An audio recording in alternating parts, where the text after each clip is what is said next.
ndivuke ndiculeke. Step 18, ndivuke ndiculeke.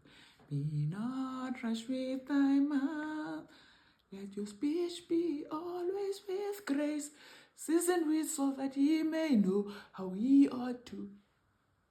Would you let your speech be always with grace, seasoned with salt, that ye may know how ye ought to answer every man?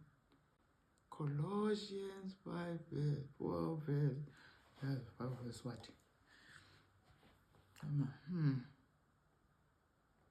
That speech is a form of worship. Step 18. Ndithi ndizifunele into bakula app leyana. I landed on this. Unless we control our words and temper, we are slaves to Satan. We are in subjection to him. He leads us captive.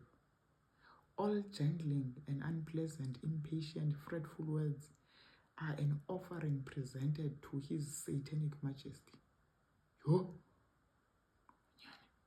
And it is a costly offering, more costly than any sacrifice we can make for God.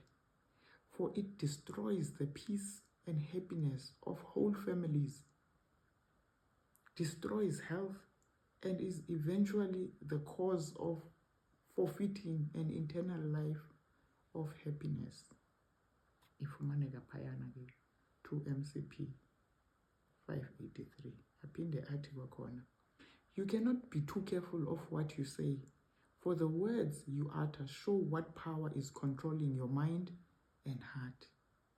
If Christ rules in your heart, your words will reveal the purity, beauty, and fragrance of a character modeled and fashioned by his will. But since his fall, Satan has been an accuser of the brethren, and you must be on guard lest you reveal the same spirit. Be ye holy, for I am holy. Even our speech must be holy. Uholy kabantu bayamazi uchaza ukuthini. Kunje into yoba xa kuthiwa yiba presentable for i-interview, wazi kakuhle upresentable uchaza ukuthini. Xa kuthiwa ke ngoku into oyithethayo mayibe ngcwele.